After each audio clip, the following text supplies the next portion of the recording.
Everyone, this weekend kita merayakan Memorial Day. So first of all, we would like to say thank you for the brave men and women who made the ultimate sacrifice this weekend. Yeah, thank you. We know that I know that some of your grandkids, some of your sons and daughters are in the service. So thank you so much. So, mari kita sebelum memulai ibadah, kita ingin mematikan notification cellphone kita. Mari kita siapkan hati berdoa secara pribadi. Mari kita arahkan hati kita tertuju pada Tuhan saja. Let's point our hearts before the Lord. Let us set aside our plans aside and focus on Him alone. Mari kita.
Let's hearken to the call of worship, taken from Psalm 27 verse 4. Satu hal telah kuminta kepada Tuhan, itulah yang kuingini. Diam di rumah Tuhan seumur hidupku, menyaksikan kemurahan Tuhan dan menikmati bait-Nya. Mari kita masuki bait-Nya dengan hati bersyukur. Kita menyanyikan lagu I Will Enter His Gate. Habis itu dilanjutkan dengan lagu Haleluya Haleluya, Praise the Lord. Kita mau gantian nih, jadi yang laki-laki nyanyi Haleluya, habis itu yang perempuan nyanyi Praise, terbalik, woman nyanyi Haleluya, habis itu yang laki-laki nyanyi Praise the Lord ya. Alright, mari kita nyanyi. Kita tepuk tangan.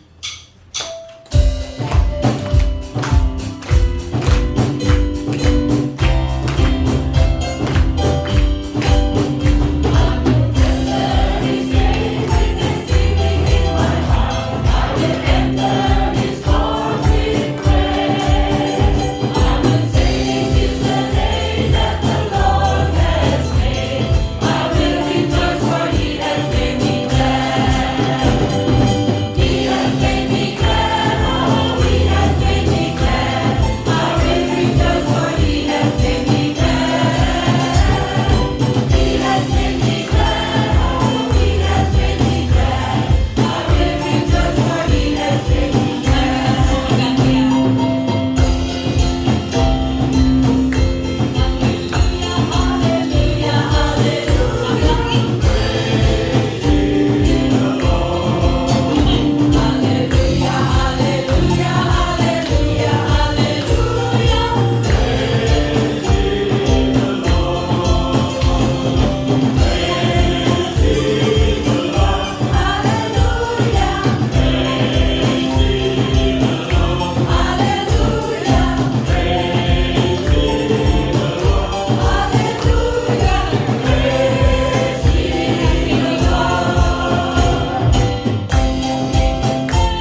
Thank you, Lord, for your loving kindness and your faithfulness to us every day.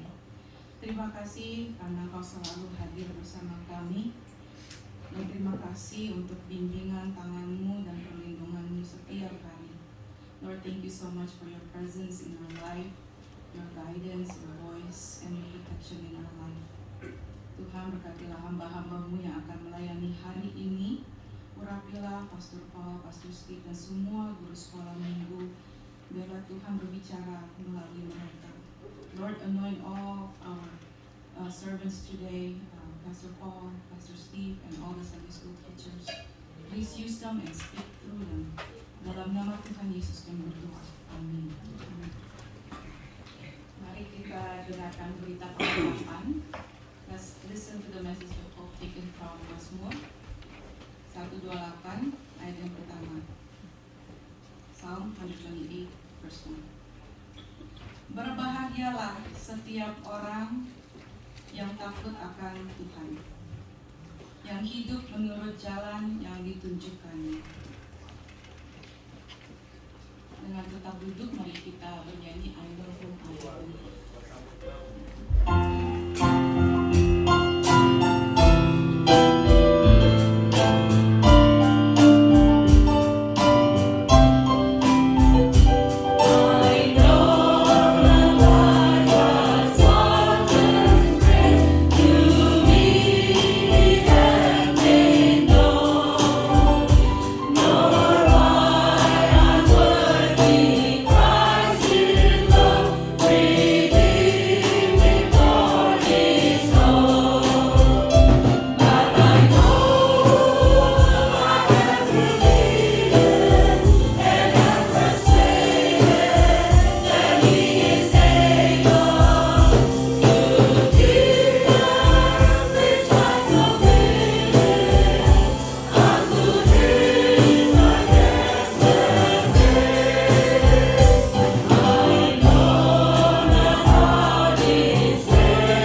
mendengarkan berita pengampunan dari Tuhan yang diambil dari Roma 5 ayat yang ke-8.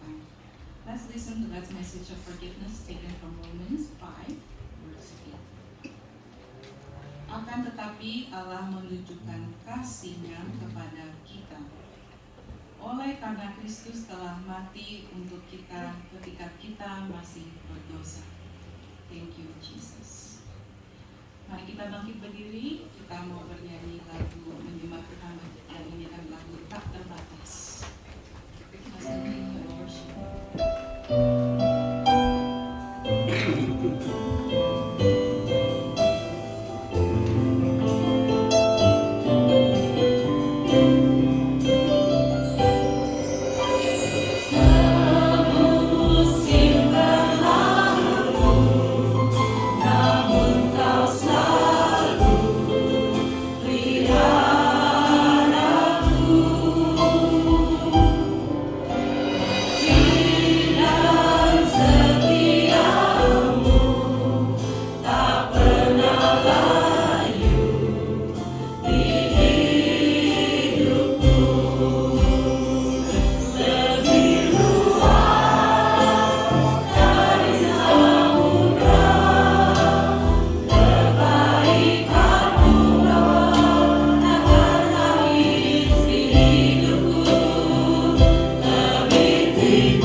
kita membawa doa pengakuan dosa dan doa syafaat.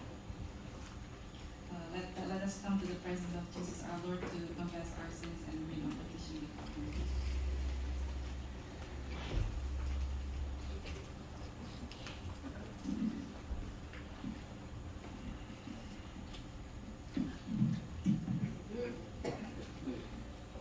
Saudara-saudara, ada berita yang membuat kita sedikit prihatin ya, atau banyak prihatin. Saudara kita Om John Wee baru saja didiagnosis dengan kanker liver. Ya, there's a concerning news. Our brother Om John Wee, dia didiagnosis dengan liver cancer. Jadi kita akan berdoa untuk saudara kita Om John Wee. So I will take the time to pray for our brother Om John Wee. Marilah kita nyanyikan nama Yesus sebelum kita masuk di dalam doa. Let us sing the song, the name of Jesus, before we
Mari kita berdoa, let us pray.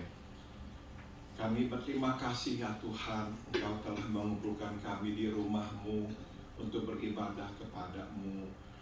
We thank you, O Lord, for gathering us in your house, for us to come and to worship you. Kami berterima kasih kepada-Mu atas penjagaan dan berkat yang Engkau telah karuniakan kepada kami. We thank you, Father, for your protection and for every blessing that you have bestowed upon us. Kami juga akan doa berterima kasih bahwa kami selalu mempunyai pengharapan apapun yang kami harus hadapi di dalam hidup ini. We also want to give you thanks, Father, because you always give us hope, no matter what the situation is. Kami percaya ya Tuhan bahwa akan selalu ada kemenangan di dalam Engkau. We trust, Father, there is always victory in you. Bapa, kami akan doa juga mengakui kami orang-orang berdosa Kami sudah tahu kehendak-Mu, tapi kami tidak selalu melakukannya. We also come before you to confess that we are sinners. We knew what your will was, but we did not always obey you. Kami mohon, basuh kami dengan darah-Mu, akhirkan kami, dan biarlah di hari mendatang kami hidup sesuai dengan kehendak-Mu. We pray, Heavenly Father, may you forgive us, may you wash us clean, and may in the days to come we will live in accordance to your will. Bapa dalam surga, kami juga naikkan doa buat Om John Bui. Kami tahu ya Tuhan, penyakitnya serius, tapi kami percaya akan kuasa-Mu yang besar, yang melebihi kuasa penyakit ini. Heavenly Father, we want to pray for our brother Om John Bui. Lord, we know that this is a serious illness, but we know that your power is greater than this illness. Jadi kami mohon biarlah Engkau tumpangkan tangan-Mu atasnya dan sembuhkan dia. So we pray, Father, may you place your hands upon him and may you heal him. Bapa, kami juga naikkan doa buat saudari kami Herwi dan Anyau. Kami terus mohon berilah kepada mereka kekuatan dan kesembuhan. We pray, Heavenly Father, for our sister Herwi and our brother Anyau. May you also place your hands upon them and heal them from their sicknesses. Kami juga naikkan doa buat saudari Stephanie dan Mira. Berilah terus kekuatan dan kesehatan kepada mereka. We also pray, Father, for our sisters Stephanie and Mira. May you continue to strengthen them and to give them good health. Bapa, kami naikkan doa buat Caitlin, cucu dari Kok Vincent, yang sekarang tengah di rumah sakit untuk menjalani transfusi darah. Kami mohon tumpangkan tangan-Mu atasnya, beri dia kekuatan dan beri dia kesembuhan ya Tuhan. We pray also, Father, for Caitlin, the granddaughter of our brother Vincent, who is now in the hospital. Lord, she is in need of blood again. Oh Father, we pray, may you touch her. Place your hands upon her. May you heal her, Father. Kami juga naikkan doa buat Tante Elvir. Biarlah Tuhan terus berikan dia kekuatan dan Engkau yang hilangkan sakit penyakit dari tubuhnya. We also pray, Father, for Tante Elvir. May you strengthen her. May you take away all the sicknesses and the pain from her body. Bapa, kami juga naikkan doa buat saudari kami Benita, buat saudari kami Ci Julia. Biarlah Engkau jamah mereka, Engkau berikan kekuatan kepada mereka dan kesembuhan. We also pray for our sisters Benita and also Julia. May you place your hands upon them. May you strengthen them. May you heal them, Father. Bapak, kami naikkan doa juga buat Om Arthur, Pak Gustav, Pak Andreas. Mohon agar Engkau memberi mereka kekuatan menjalani perawatan minggu demi minggu. We pray for Om Arthur, Pak Andreas, and Pak Gustav in Indonesia. May you grant them strength so they will be strong to go through treatment week after week. Kami juga naikkan doa ya Bapak buat tetangga kami Norma. Teruslah beri Norma kekuatan dan kesehatan. We pray for our neighbor Norma. May you continue to strengthen her, to give her good health. Dan ya Tuhan, kami doakan buat Andri yang ada di tengah kami. Biarlah Engkau terus beri dia kekuatan dan kesehatan. We pray for our sister Andri who is here with us today. May you touch her. May you strengthen her, Father. May you heal her. Kami juga naikkan doa buat saudara kami Kok Adi. Biarlah Engkau juga jaga, beri dia kekuatan, terutama juga berikan kekuatan kepada Cisinta yang merawatnya. We pray for our brother Padi. May you continue to strengthen him. May you grant strength and healing on him. And may you also protect and strengthen his wife Cisinta, who cares for him. Bapa dalam surga, kami berdoa juga buat kami masing-masing yang mempunyai pergumulan hidup. Engkau tahu pergumulan hidup kami, biarlah Engkau ulurkan tangan dan tolong kami. We also pray, Father, for every one of us here with our own personal struggles. You know what they are, so we pray. May you extend your hands. May you help us, Father. May you provide a way out. Bapa dalam surga, sekarang berbicaralah, kami siap untuk mendengarkan firman-Mu. And now we pray, Father, may you speak to us as we read your word. Biarlah Roh-Mu yang kudus, yang turun atas kami 2000 tahun yang lalu, turun atas kami pula hari ini. And we pray, Father, may your Holy Spirit, who descended upon your disciples 2,000 years ago, once again descend upon us. Dalam nama Tuhan Yesus kami berdoa. In the name of Jesus we all pray. Amin. Mari kita buka firman Tuhan yang diambil dari 1 Korintus pasal 4. Please turn your Bible to the book of 1 Corinthians chapter 4. 1 Korintus pasal 4. Kita akan membaca ayat 1 hingga ayat 5, and we are going to read from verse 1 to verse 5. 1 Korintus pasal 4 ayat 1 hingga ayat 5, 1 Corinthians chapter 4 verse 1 to verse 5. Mari kita bangkit berdiri untuk membacaan firman Tuhan. Will you please stand for the reading of the scripture? Saya akan membacakan ayat 1, saudara menanggapi ayat kedua, begitu seterusnya. I will read verse 1 and you will respond by reading verse 2 and so forth. Demikian hendaknya orang memandang kami sebagai hamba-hamba Kristus yang kepadanya dipercayakan rahasia Allah.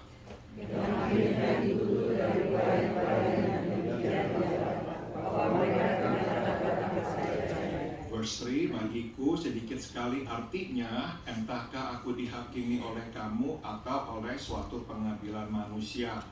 Malahan diriku sendiri pun tidak kuhakimi. Sebab memang aku tidak sadar akan sesuatu, tetapi bukan karena dilarang dibenarkan. Dia yang menyenangkan, dia akan. Verse 5 together. Karena itu janganlah menghakimi sebelum waktunya, yaitu sebelum Tuhan datang. Dia akan menerangi apa yang tersembunyi dalam kegelapan, dan dia akan memperlihatkan apa yang direncanakan dalam hati. Maka tiap-tiap orang akan menerima pujian dari Allah. You may be seated, silakan duduk. Tema khotbah pada pagi hari ini adalah kita selalu dapat mengasihi.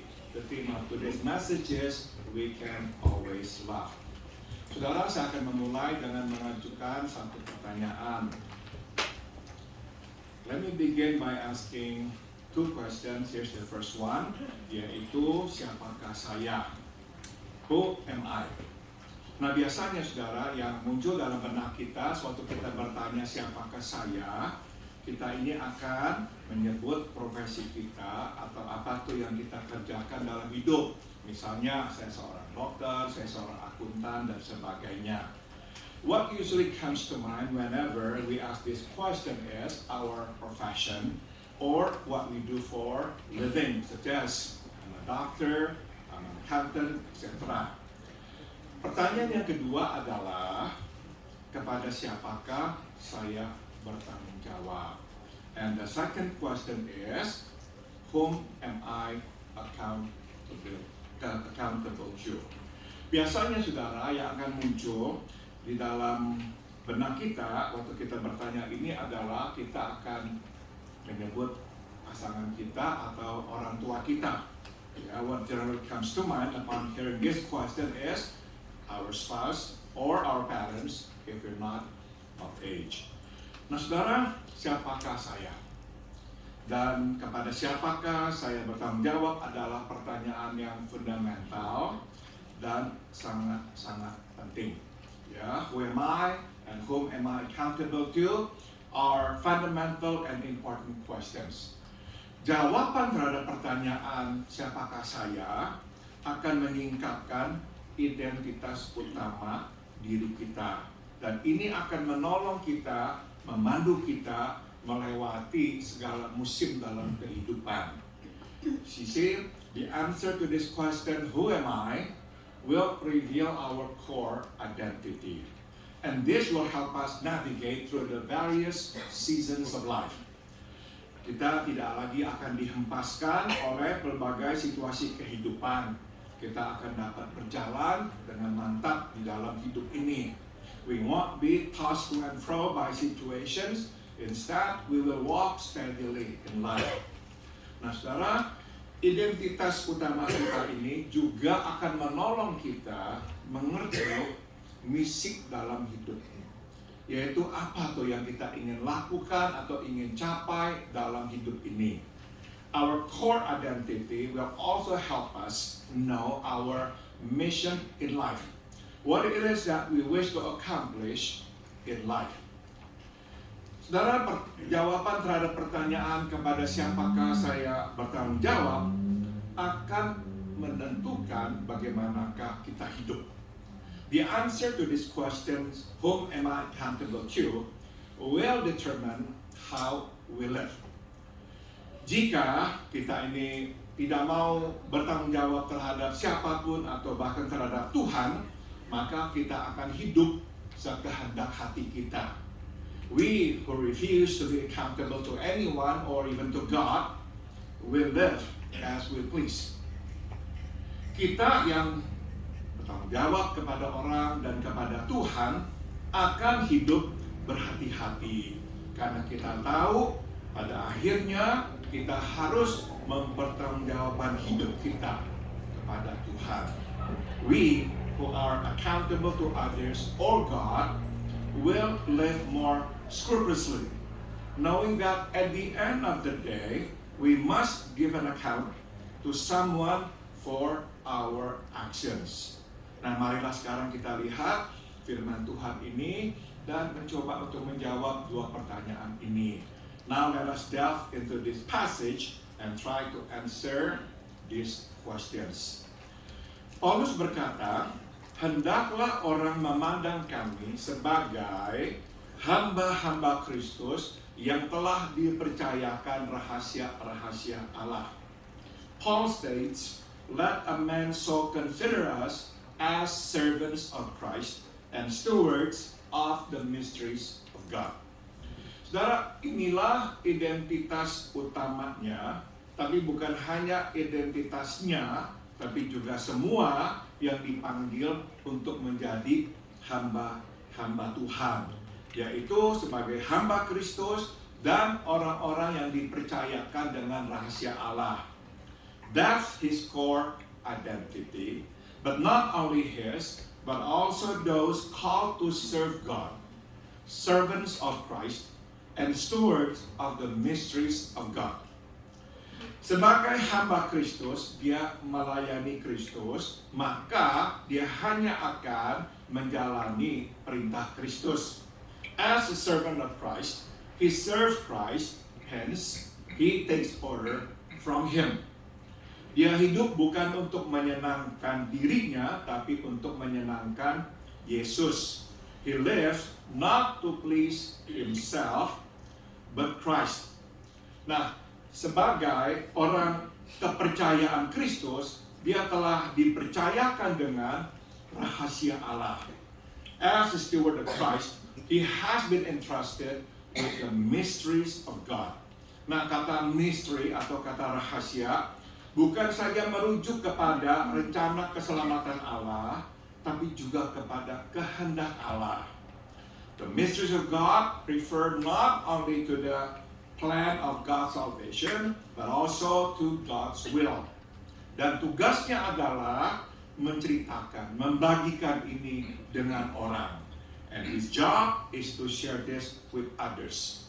Inilah identitas dan misi hidup Paulus. This is Paul's identity and mission. Pertanyaannya, bagaimana dengan kita semua? The question is, what about us? Siapakah saya? Siapakah kita? Who am I? Who are we? Saudara, kita bukanlah rasul seperti Paulus Jadi kita tidak mesti mengadopsi identitas diri Paulus. You see, we're not apostles like Paul, so we don't have to adopt Paul's identity.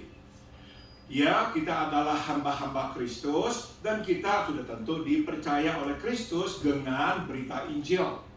Yes, we are servants of Christ, and to some degree, we have also been entrusted with the gospel's message. Tapi saudara, kebanyakan kita,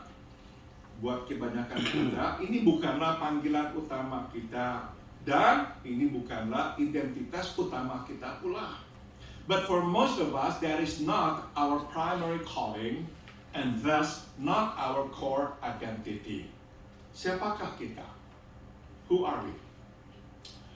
Saudara, karena kita telah diadopsi menjadi bagian dari keluarga Allah lewat kematian Kristus, kita adalah anak-anak Allah.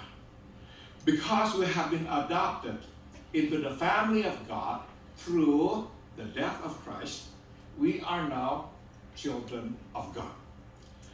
Dan sebagai anak-anak Allah, kita telah menerima kasih dan karunia-Nya. Jadi tugas kita adalah membagikan kasih dan karunia-Nya dengan orang. As children of God, we have received His love and grace. So our job is to share this with others. Inilah identitas utama kita dan misi hidup kita. This is our core identity and our mission. Firman Tuhan di 1 Yohanes pasal 3, 1 dan 2 berkata, lihatlah betapa besarnya kasih yang telah Allah Bapa karuniakan kepada kita, sehingga kita dipanggil anak-anak Allah. Saudara-saudaraku yang kukasihi, kita sekarang adalah anak-anak Allah. Behold, what manner of love the Father has bestowed upon us, that we should be called children of God. Beloved, now we are children of God. Hidup ini penuh dengan gangguan. Life is full of distractions. Jadi adalah kewajiban kita memilah hidup ini sehingga kita tidak kehilangan apa yang sungguh-sungguh penting dalam hidup ini. It is then incumbent upon us to sort things out so we will not miss out on what is truly important. Sebagai orang Kristen, kadang kita ini berpikir untuk menyenangkan hati Tuhan, kita mesti melakukan banyak hal-hal yang agung atau yang mulia. As Christians, we sometimes think that to please God, we must do so many noble things. Bahkan sebagai gereja, kadang kita ini berpikir kita juga mesti mengerjakan hal-hal yang besar. Even as a church, we sometimes think that we must do a lot of great things. Kita ini beranggapan makin banyak program, makin banyak upaya menjangkau orang, makin rohani kita ini, dan makin kita ini menyenangkan Tuhan. We assume the more programs, the more outreaches, the more spiritual we will be, and the more pleased God will be to us. Saudara, ini kurang tepat ya, that is not true. Identitas utama kita adalah kita ini anak-anak Allah. Dan misi hidup kita adalah membagikan kasih dan karunia-Nya. Our core identity is children of God. And our core mission is to share His love and grace.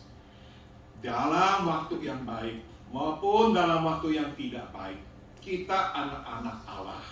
In good times and in bad times, we are children of God. Kita telah diadopsi masuk menjadi bagian dari keluarga Allah berdasarkan kasih dan karunia-Nya, bukan berdasarkan perbuatan baik kita. We were adopted into God's family based on His love and grace, not based on our good works. Jadi, jangan sampai kita bimbang dan ragu sewaktu kita sedang mengalami masa susah atau sewaktu kita tidak dalam kondisi rohani yang terbaik. So, do not waver. When bad times come or when we're not in our best behavior.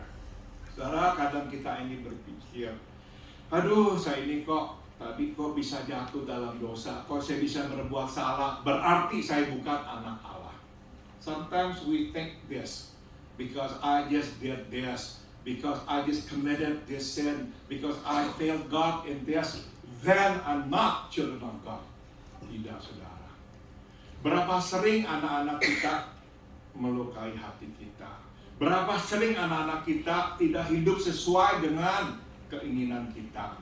Apakah kita berkata, hari ini engkau bukan anak-anak kita? Tidak. How often our children failed us? How often our children disappointed us?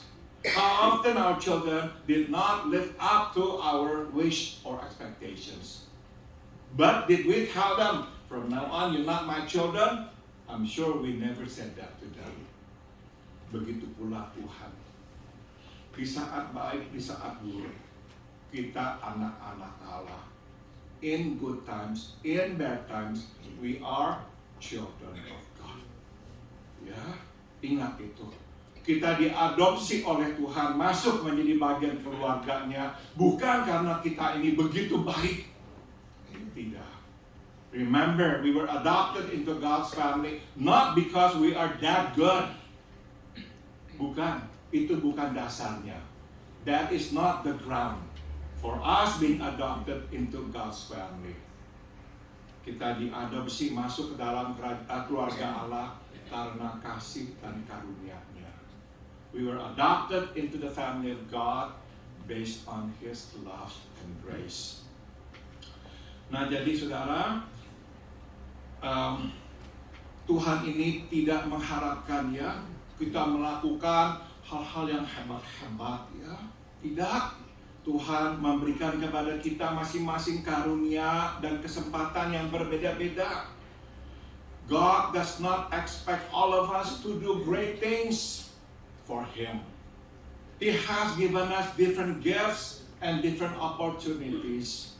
Jadi, udah fokus pada misi utama kita, yaitu membagikan kasih-Nya dan anugerah-Nya. So just focus on our core mission, which is to share His love and grace. Apa itu yang bisa kita lakukan untuk membagikan kasih-Nya dan anugerah-Nya? Lakukanlah. Whatever it is we can do to share His love and grace, just do it. Saudara, kita ini banyak yang sudah pensiun. Many of us are already retired.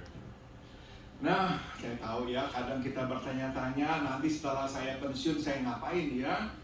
Sometimes we do ask these questions, what will I do after I'm retired? Saudara, kita masih punya banyak proyek sebetulnya setelah kita pensiun. You see, we still have a lot of projects even after retired. Yaitu apa misalnya, saudara? Proyek kita bukan mengerjakan, tapi proyek kita menjadi. Our project is not about doing more things. Our project is about being more. Being more apa? Kita punya proyek, makin tua kita lebih mengasihi. Makin tua kita lebih mau baik kepada orang. We have this project to be, not to do. To be what? To be more loving. To be good, to be better. To be. Karena Santi dan saya sangat mengasihi cucu-cucu kami. Santi and I love our grandchildren. Saudara, ini proyek hidup kami. Kami mau mengasihi mereka lebih. So this is our next project. We want to love them more. We want to love them. Tapi bukan hanya kita ini mengasihi orang-orang dekat kita, tapi juga mengasihi orang-orang lain. But we should love not only those around us, not only our family members, but also others. Make it our project. Bukan proyek mengerjakan ini, bukan proyek pergi ke sana ke situ, bukan hanya itu. That's fine ya, but that's not it. the project is to be. Paulus melanjutkan, yang dituntut dari orang kepercayaan adalah kesetiaan. Paul continues, moreover, it is required in stewards that one be found faithful. Kata setia dapat juga diterjemahkan dapat dipercaya. The word faithful here can also be translated trustworthy. Tuhan mengharapkan Paulus sebagai hamba Kristus dan orang yang dipercayakan dengan rahasia Allah setia. God expects Paul as a servant of Christ and as a steward of the mysteries of God to be faithful. Dan Tuhan mengharapkan yang sama dari kita semua, yaitu setia, dapat dipercaya.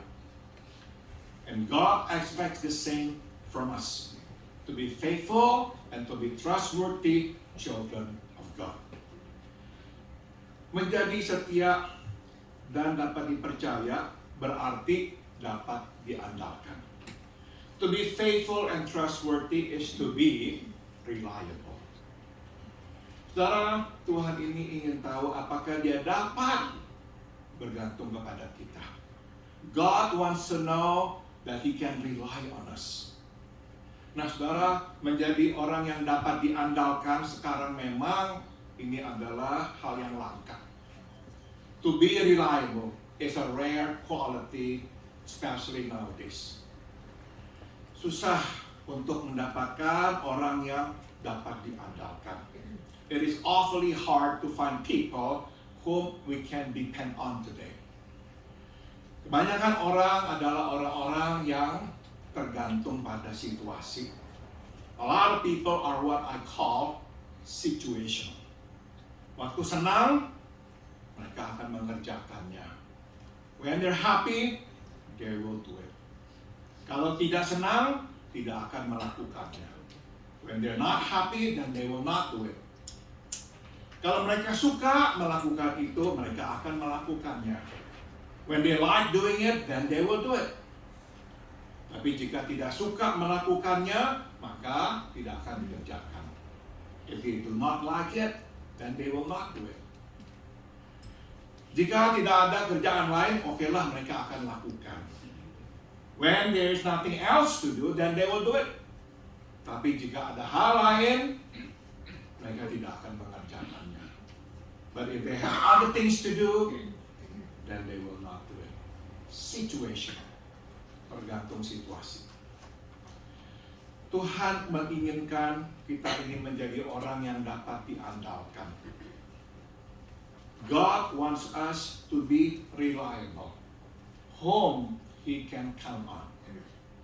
Menjadi dapat diandalkan, saudara, kita ini tidak bisa bergantung pada musim-musim kehidupan atau kondisi-kondisi, tidak bisa. To be reliable, we cannot allow seasons of life or the conditions that we are in to determine our actions. Menjadi orang yang dapat diandalkan, kita mesti memegang komitmen kita dan mengerjakan tugas kita terlepas dari upah atau imbalannya. To be reliable, we must stick to our commitment and our duty regardless of the reward or the pay. Nah, kemudian Paulus membagikan prinsip kehidupannya ini. Paul then goes on to share his life's principle. Bagi saya, tidak penting bila saya ini dihakimi olehmu atau oleh pengadilan manusia, bahkan saya sendiri tidak menghakimi diri saya. But with me, it is a very small thing that I should be judged by you or by a human court. In fact, I do not even judge myself. Saya suka dengan terjemahan dari Alkitab Phillips. I like the rendering given by Phillips translation. Tidak soal bagaimana engkau atau orang menilai-nilai saya. Saya sendiri tidak menilai-nilai diri saya. It matters very little to me what you or any man thinks of me. I don't even value my opinion of myself. Saudara, waktu Paulus berkata demikian, itu tidak berarti dia menutup telinga, menolak mendengar apapun yang orang katakan tentangnya. By saying this, it doesn't mean that Paul closed his ears and refuses to hear any feedback given him. Saudara, itu tidak berarti bahwa dia akan selalu benar dan orang lain akan selalu salah. It does not mean that he is always right and others are always wrong. Bukan itu, saudara. Yang Paulus ingin katakan adalah untuk dapat bertahan dalam pelayanan dan menjadi hamba Tuhan Yesus Kristus yang baik, dia harus fokus hanya pada satu, yaitu Kristus. What Paul is saying is that to survive in ministry and to be good servants of Christ, he must be single-focused Christ. Dia tidak membiarkan orang menguasainya sedemikian rupa sehingga dia harus membagi pengabdiannya antara Kristus dan orang lain.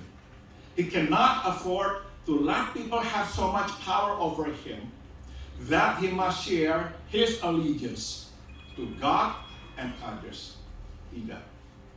Dia akan mempertimbangkan apa yang orang katakan, tapi dia hanya akan mendengarkan Kristus. He will consider what others think, but he will only listen to one, Christ himself. Tapi saudara, itu tidak berarti dia hanya juga akan mendengarkan dirinya saja. But it does not mean that he will only listen to himself. Tidak.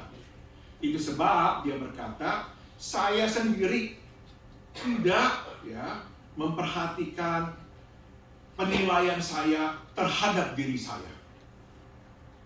That's why he says, I don't even value my opinion of myself.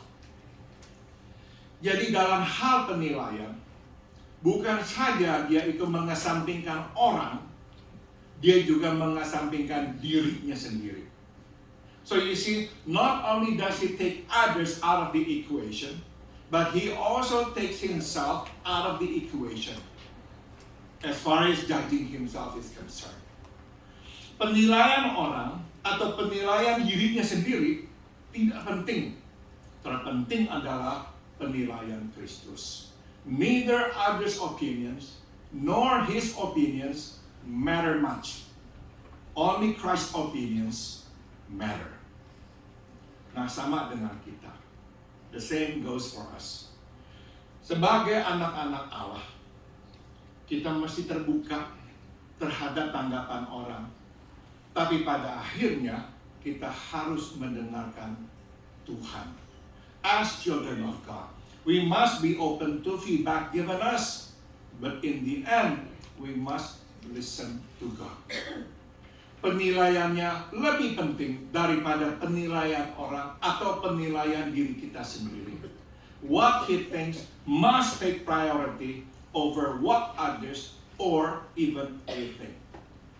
Kita harus hanya menyenangkan Tuhan, bukan manusia. We should only please God, not human. Tapi kita juga mesti menjaga penilaian pribadi kita. But we must watch out for our own opinions. Jangan sampai penilaian kita itulah yang menjadi satu-satunya pegangan kita.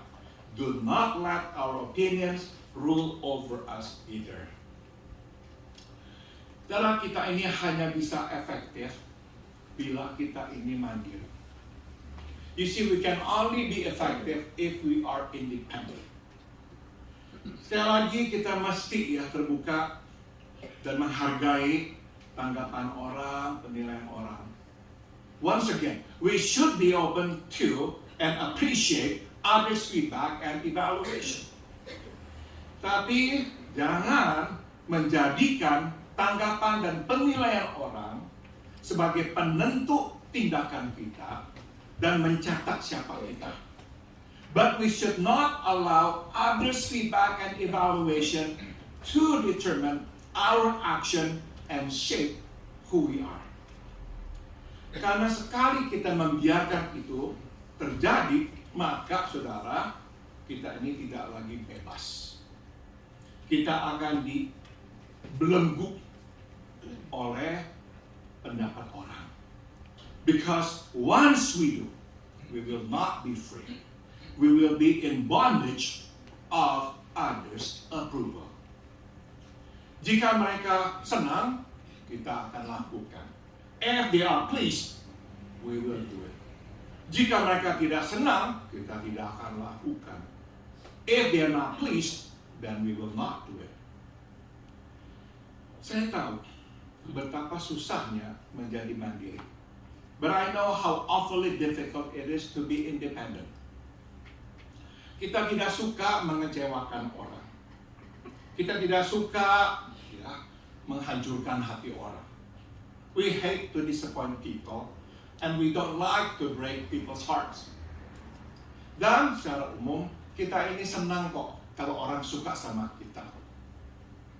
Jadi kita tidak suka, orang tidak suka sama kita, apalagi benci kita.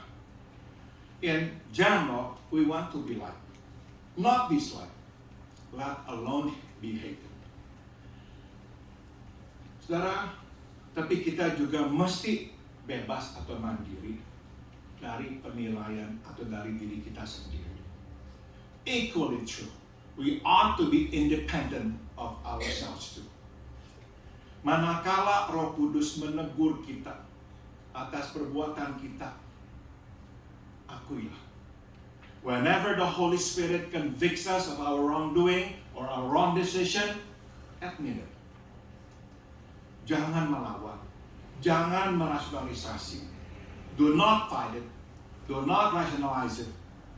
Dan jangan keraskan hati kita. And do not harden our hearts. Kalau perlu, mintalah ampun maaf kepada orang. Make an apology when it is necessary. Biarlah Kristus menjadi hakim kita. Let Christ be the ultimate judge. Paulus menjelaskan lebih lanjut, nuraniku bersih, tapi itu tidak berarti aku tidak bersalah. Tuhanlah yang akan menghakimi saya. Paul further explains, my conscience is clear, but that does not prove that I am really innocent. The Lord is the one who passes judgment on me. Sebagai hamba, Paulus berusaha menjadikan nuraninya itu bersih. Dan dia melakukannya dengan cara mengikuti apa yang Tuhan perintahkan. As a servant, Paul tries his best to keep his conscience clear. And he does that by doing that which is right before God. Kalau dia tahu ini melanggar kehendak Tuhan, dia tidak lakukan. If he knows it is against God's will, then he won't do it. Kita juga mesti menjaga nurani kita bersih. We too must keep our conscience clear. Tuhan menaruh nurani di hati kita untuk memimpin kita masuk ke dalam kehendak-Nya. God placed conscience in our hearts to guide us to His will. Tapi kita mesti terus menaatinya. Kita mesti konsisten. But we must keep obeying it. We cannot be inconsistent. Begitu kita melanggar perintah Tuhan dan tidak mau bertobat, kita mulai menodai nurani kita. The moment we break God's law and not repent, we actually are beginning to taint our conscience. Kita akan membuat nurani kita tidak berfungsi seperti seharusnya. We will make our conscience dysfunctional. Bila kita terus hidup dalam dosa, meskipun sudah diperingati, pada akhirnya nurani kita tidak akan berfungsi lagi. You see, if we continue to live in sin, despite warning after warning, our conscience will stop functioning. Nurani kita tidak akan lagi menyalakan suara alarm suatu kita berdosa. It will not sound the alarm anymore whenever we sin. Saat itulah nurani kita bukan saja tercemar, malah mati. That will be the time when our conscience will be not clear, but dead. Itu sebab Paulus berkata, that is the reason Paul qualifies his statement by saying, nuraniku bersih, tapi itu tidak berarti aku ini tidak bersalah. My conscience is clear, but that does not prove that I am really innocent. Dia tahu, dia bisa saja salah. He knows he can be wrong, dan dia tahu bahwa otaknya sanggup memperdaya dirinya. And he knows that his mind can play tricks on him. Itu sebab dia menolak untuk percaya pada penilaiannya sendiri. That is why he refuses to trust even in his own judgment. Hanya Tuhan yang bisa menghakimi kita. Karena hanya Dia yang dapat melihat apa yang tersembunyi. You see, only God can judge us rightly. Because only He can see what is hidden. Kita tidak bisa bersembunyi. We cannot hide. Kita mesti berhadapan dengannya. We must face Him. Karena kita bertanggung jawab kepada Dia. We are accountable to Him. Singkat kata, saudara, kita mesti hidup di dalam hadirat Tuhan senantiasa. Simply put, we must constantly live in the presence of God. Kita mesti selalu menyadari bahwa Tuhan bukan saja ada di sana melihat kita, Dia ada di sini melihat kita dan mendengar kita. Not only do we have to remember God is out there watching us, but He's also in here, seeing everything and hearing everything. Saudara, kita bisa meyakinkan diri kita bahwa kita ini benar, belum tentu kita benar. You see, our minds can play trick on us to the point that we can convince ourselves that we are right, we are innocent, while in fact we're not. Saudara, makin sering kita mengatakan diri kita ini benar, walaupun sebetulnya kita salah, makin kita tidak lagi bisa mendengar teguran Roh Kudus. The more frequently we convince ourselves that we are right, while we are actually not innocent, we are wrong, the more likely we will not be able to hear the Holy Spirit's rebuke or conviction. Maka saudara, penting sekali kita ini hidup tenang. Therefore, it is imperative that we live peacefully inside. Kalau kita ini terlalu repot, banyak yang kita kerjakan, kita akan sulit mendengar tuntunan dan teguran Roh Kudus. You see, if we are so busy, keep ourselves busy all the time, doing this and that all the time, we cannot really hear Him say anything to us, let alone convict us. Jadi, penting kita mempunyai hidup yang tenang. So, it is important that we have a peaceful life, peaceful living. Saudara, sebelum saya akhiri, saya akan membagikan beberapa perenungan. Before I conclude, let me share with you several thoughts.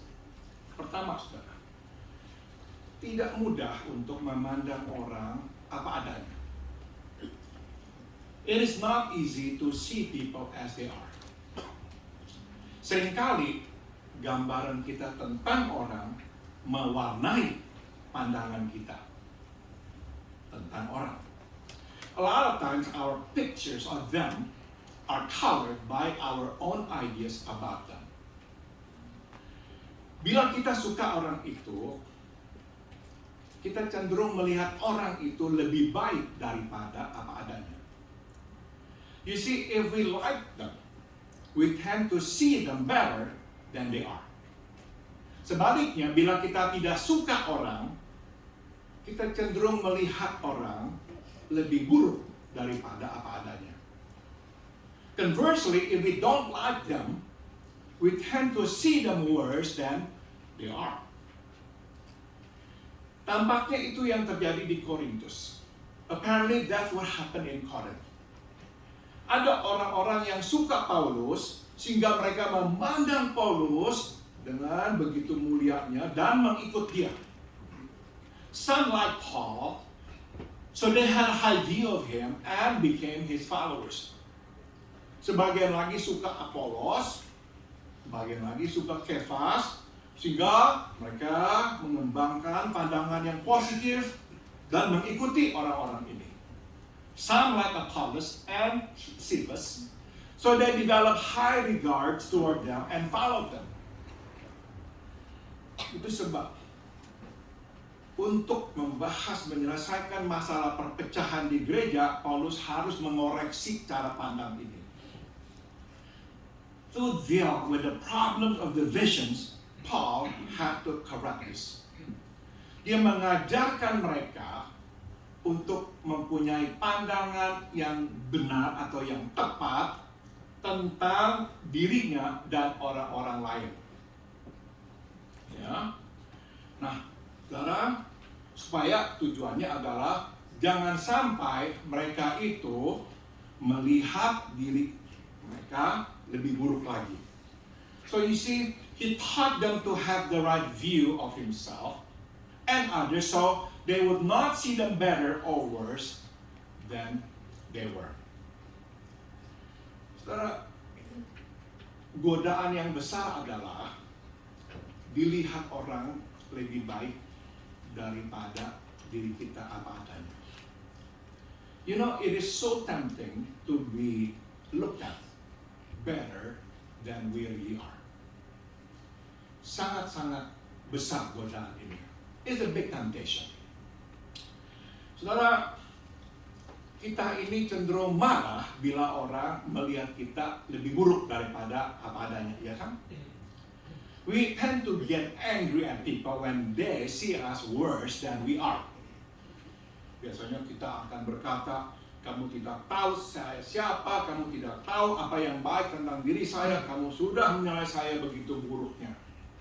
We get angry and we usually say to people, you don't know what I've done, all the good that I've done. You only see all the bad that I've done. I'm not all that. I have more, a lot of good qualities in me. We get angry. Jarang sekali kita mengoreksi orang bila orang memandang kita lebih baik daripada apa adanya. Iya kan? On the contrary, when people have a better view of ourselves, even though that is not true, we don't correct them, do we? We don't. Saudara, kita akan justru berkata begini, mungkin saya memang sebaik itu. In fact, this is what we do. We say to ourselves, maybe I am actually that good. Maybe all this time I thought of myself too negatively. Actually, I'm better than that. So we thank whoever it is who said good things about us.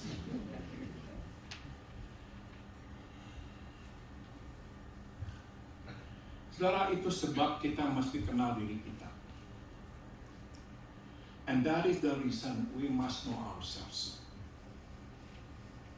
Maka kembali kepada perkataan Plato ya, kenalilah dirimu. So we must go back to the words of Plato. Know thyself. Kita benar-benar harus kenal diri kita. Kalau kita tidak sebaik itu, kita mesti katakan, if we're not that good, we must correct them.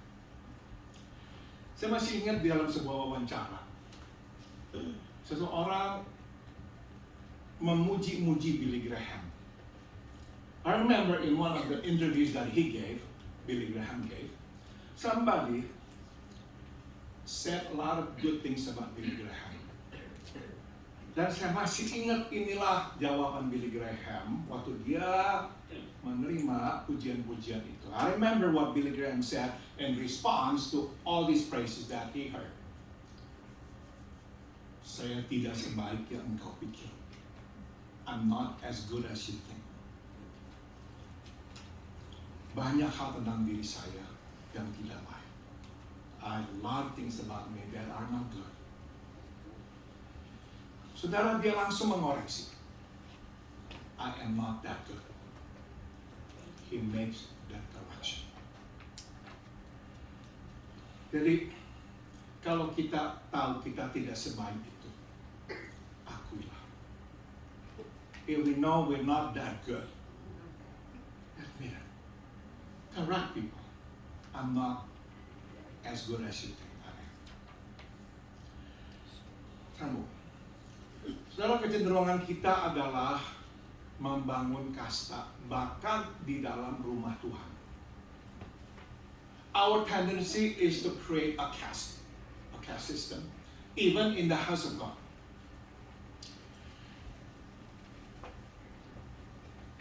Saya berharap kalau saja benar ya, yaitu kami-kami ini hamba-hamba Tuhan tidak akan melakukan ini. Tapi saya harus mengaku, kami-kami ini hamba Tuhan justru seringkali yang memulai ini dan memberi contoh yang buruk ini. Menempatkan orang dalam kasta-kasta. I wish I could tell you that we, servants of Christ, did not do that. Well, we do that. And I must admit, in a lot of cases, it is we, servants of Christ, who set the example. Kita meninggikan hamba yang lain, atau kita meninggikan diri kita sendiri. Either we elevate other servants of Christ, or we elevate ourselves. Akhirnya kami-kami ini hamba Tuhan menciptakan posisi yang baru di dalam pelayanan, yaitu apa posisinya? Kepala pelayan. So we, servants of Christ, in the end, have created a new position in the house of God. And that position is head servant. Sebagai kepala pelayan, kita tidak lagi melayani, kita menyuruh orang melayani. As head servants, we no longer serve, we only give order and direction. Maka saudara, untuk memastikan kita tetap berjiwa pelayan, kita harus mendisiplin diri kita melakukan pekerjaan pelayan, yaitu melayani. To make sure that we remain a servant, we will then need to discipline ourselves to do the work of a servant, which is what? We serve. Apapun itu yang kita pertama lakukan waktu kita memulai pelayanan, mesti tetap kita lakukan sampai hari ini. Whatever it was that we did when we first started ministry, we must keep on doing. Kita mengunjungi orang yang sakit, kita menolong orang yang susah, we visit the sick, we help the troubled, kita menjangkau yang tersesat, kita memberikan nasihat kepada yang bingung, dan kita menghibur yang sedang terluka. We reach out for the lost, we counsel the confused, and we comfort the broken. Mesti terus, saudara. Saudara yang bermain musik tahu satu hal ya, bahwa semua pemusik, baik itu seni suara ataupun instrumen, harus mendisiplin diri bermain tangga nada. You all who are into music, who can play music or can sing, know that there is something that you must keep on doing. You must continue to discipline yourself doing it. And that is what? Playing scale. Apa itu? Nada scale, ta ta ta ta ta ta ta. You do that sometimes for hours before you play the music. Pemain atau pemusik yang tidak lagi melakukan latihan tangga nada akan kehilangan kemampuan bermain musik dengan baik. Those who don't discipline themselves to play the scale will not be able to play well anymore. Contohnya saya. I'm the example. I don't do the scale. Just play. That's why I don't play that well. Jadi saudara,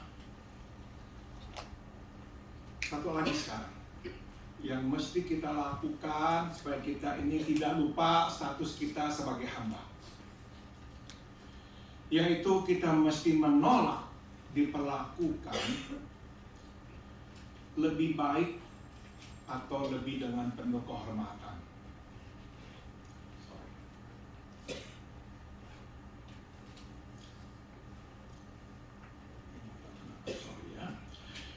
One more thing that we must do to ensure our status as servant. We ought to refuse to be treated differently or more roughly. Jangan biarkan orang menempatkan kita di tempat yang tinggi. Dan tentu jangan manipulasi orang untuk melihat kita dan menempatkan kita di tempat yang tinggi. Do not allow people to put us on the pedestal. More importantly, do not manipulate them to put us on the pedestal. Jadi, bersikaplah wajar. Jadilah otentik. Jadilah manusia biasa. Act normally. Be authentic. Be human. Dan lawan dorongan untuk mau ditinggalkan orang.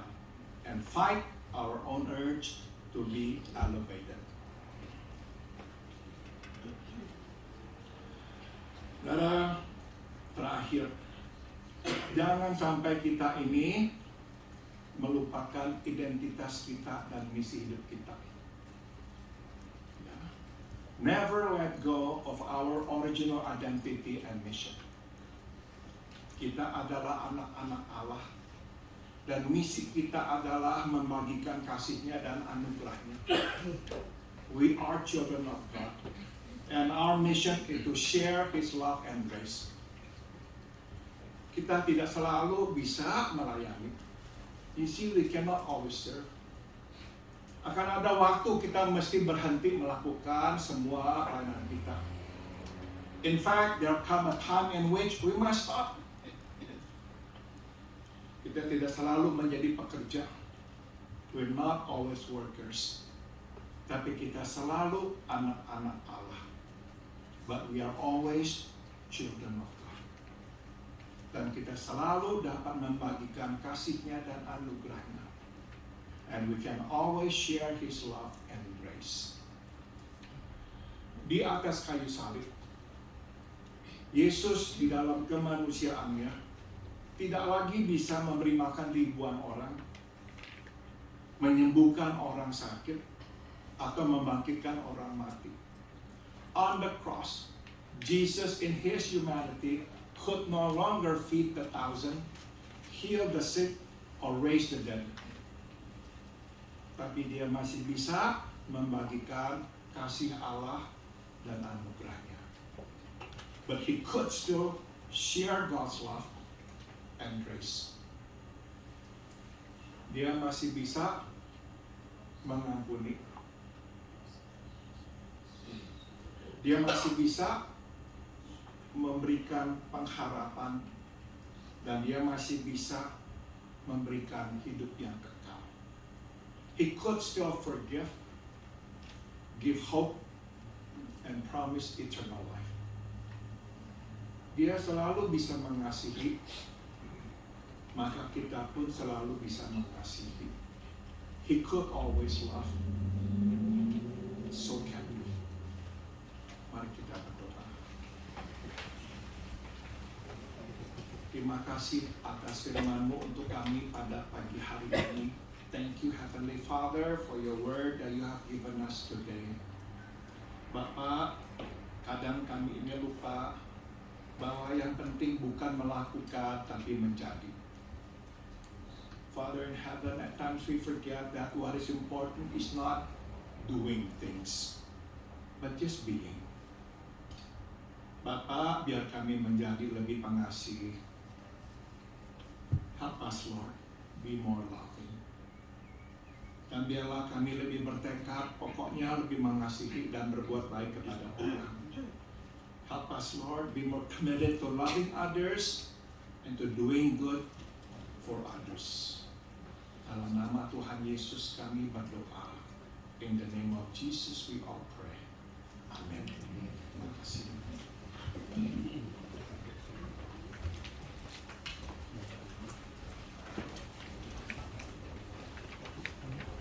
Terima kasih Pastor Paul. Untuk meresponi firman Tuhan, in response to God's word, mari kita nyanyikan Blessed Assurance, jaminan mulia. Mari kita jalani hidup dan mengakhiri hidup kita dengan baik. Mari isi cerita hidup kita dengan kasih Kristus. Hidup yang memberi harapan dan menyebarkan berita Kristus. Mari kita menyanyikan lagu Blessed Assurance.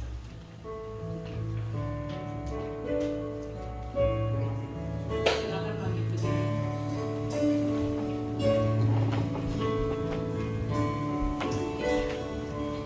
Blessed Assurance. Blessed assurance, Jesus is mine. Oh, what a foretaste of glory divine.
Terima kasih.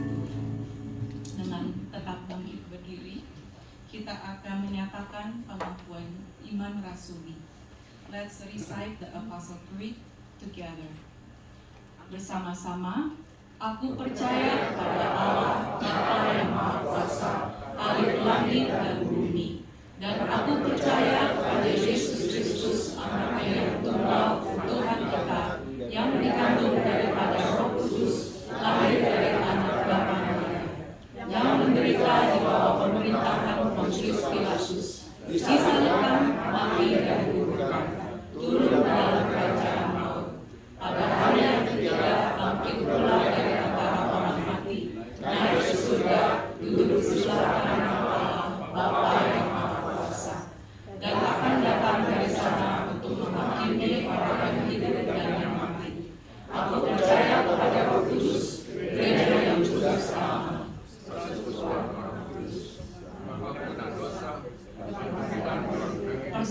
orang kudus, pengampunan dosa, kebangkitan daging, dan hidup yang kekal. Amin. Silakan duduk imisi.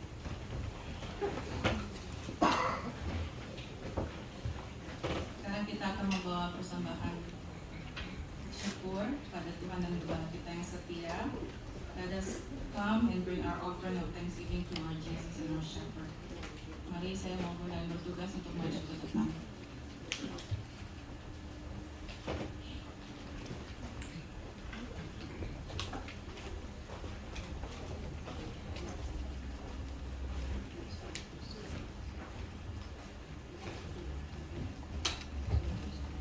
Saya ingin meminta kesediaan Bapak Bengki untuk memimpin kita dalam doa. Tuhan di surga, terima kasih Tuhan untuk firman-Mu yang selalu memberikan kekuatan dan dorongan untuk kami berjalan lebih dekat padamu. Terima kasih juga Tuhan bagi pimpinan Tuhan sepanjang hidup kami hingga saat ini. Kami masih diberi kesempatan untuk mendengar firman-Mu, memuji-Mu dan membesarkan. Tuhan, sebentar kami akan membawa persembahan kami. Biarlah Tuhan mau pakai dan terima dengan senang hati. Dan biarlah persembahan ini boleh menjadi berkat bagi orang yang lain, untuk sesama kami dan juga untuk membantu orang lain. Terima kasih Bapak, yang Kau berkati tiap-tiap tangan yang memberi, dan juga Kau berkati setiap orang yang belum sempat memberi. Kita semua boleh menjadi kemuliaan. Terima kasih Bapak, hanya dalam nama Yesus Kristus kami berdoa dan terima kasih. Amin. Selama persembahan diajarkan, kita akan menikmati persembahan syukur yang dibawakan oleh Ibu Barbara Lim yang berjudul Oh There Will Be Glory For Me.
Just to be there and to look on His face will through the ages be glory for me.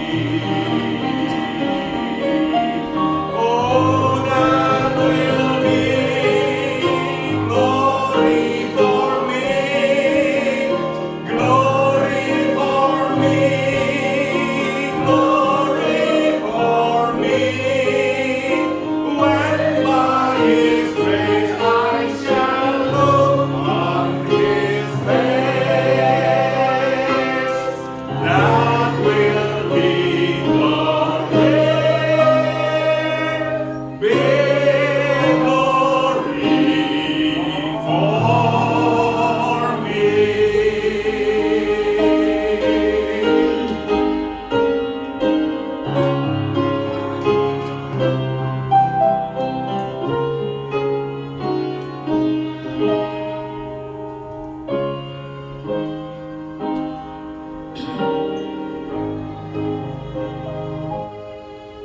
Friends will be there, I have loved long ago.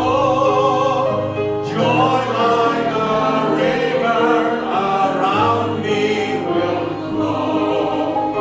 Yet just a smile from my Savior I know will through the ages be glory for me.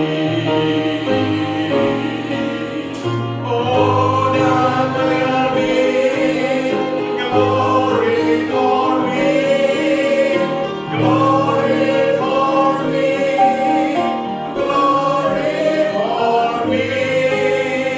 When by His grace I shall look on His face,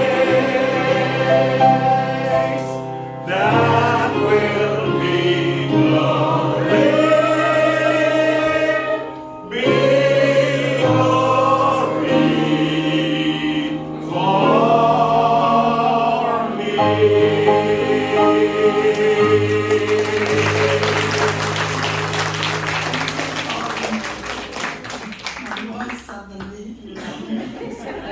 Tante nyanyi untuk mengingat bulan ini adalah bulan Tuhan memanggil Om John 12 tahun yang lalu.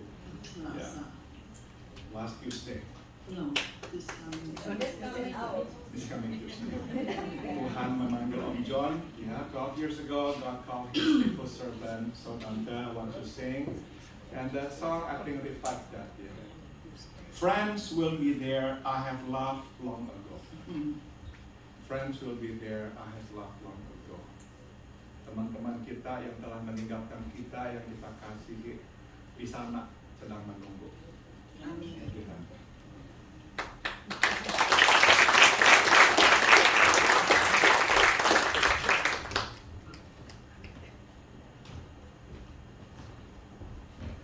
Terima kasih Ibu Barbara untuk memperkenalkan lagu yang begitu indah.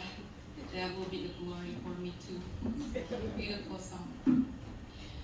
Mari kita bangkit berdiri. Kita mau mengakhiri ibadah ini. Kita mau memuji Tuhan kalau kita berjalan bersama Tuhan Yesus selalu manisnya.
receive the benediction.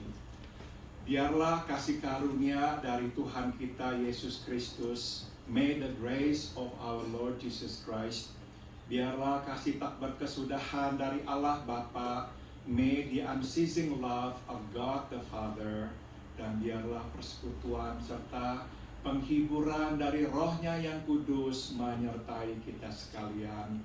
And may the fellowship and the consolation of His Holy Spirit be with us all dari sekarang sampai kita berjumpa dengan Tuhan kita Yesus di sorga nanti.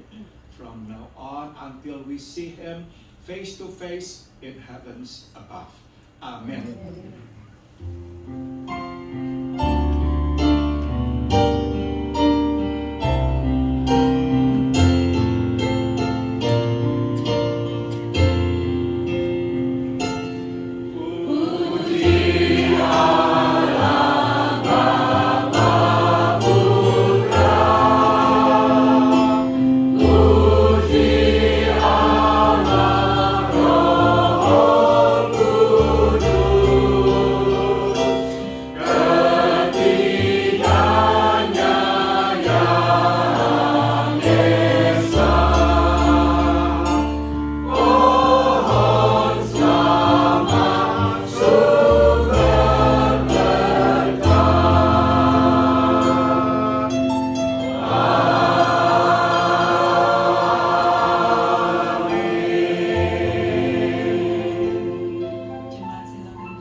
Pengumuman pertama, perjamuan kudus akan diadakan minggu depan. Harap jemaat berdoa dan mempersiapkan hati dan pikiran untuk acara ini. Yang kedua, Senin tanggal 29 Mei jam 11 pagi, itu besok ya, akan diadakan persekutuan keluarga di rumah Ibu Yanti dan Ibu Santi Natawijaya.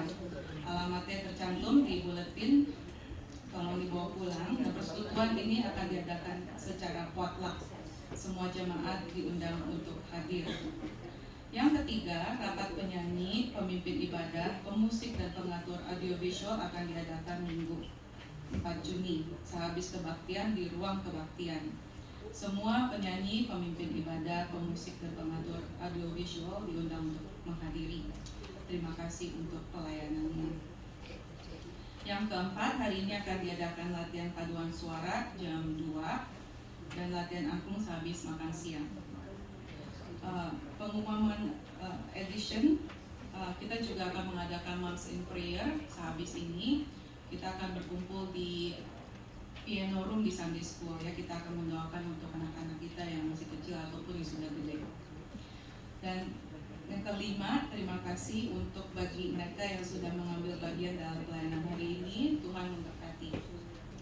Yang terakhir, kami ingin mengundang saudara yang mungkin baru pertama kali hadir di gereja kami. Ada kiranya bisa berdiri dan memperkenalkan nama saudara atau saudari. Namanya siapa? Saya Frans Wiantono, ini istri saya Sandra. Kami berdua datang dari Jakarta. Kami kemari diperkenalkan oleh Ibu Cynthia. Selamat datang Bapak Frans dan Ibu Sandra. Selamat ulang tahun untuk Pak Hendra Yao, 28 Mei. Dan Dani Christian, happy birthday 29 Mei. Ibu Lina Wong 31 Mei. Keisha Lim 1 Juni. Adik kita Chloe Alsayori, happy birthday 1 Juni. Ryan Pan 3 Juni, happy birthday. Adik kita juga Matthew Nicholas Ayuti 3 Juni, happy birthday. Terakhir Ibu Yunina Atmaja 3 Juni, happy birthday. Kehadiran minggu lalu dan persembahan minggu lalu dan pelayanan minggu depan tercantum. Mari kita tutup dalam doa. Our Father in Heaven, Bapa kami dalam surga, terima kasih Tuhan untuk firman-Mu dan juga lagu-lagu pujian yang kami boleh angkat. Thank you Lord for your blessing today through your word and through the word that we sing today. Tuhan, kami ingin makan dan menikmati makan siang bersama-sama. Biarlah Tuhan yang memberkati percakapan kami.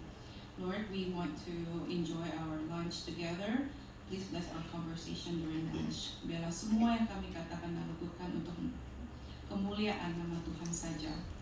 Lord, may everything that we say and we do is pleasing to you. In Jesus' name we pray. Amen. Badai Ustaz.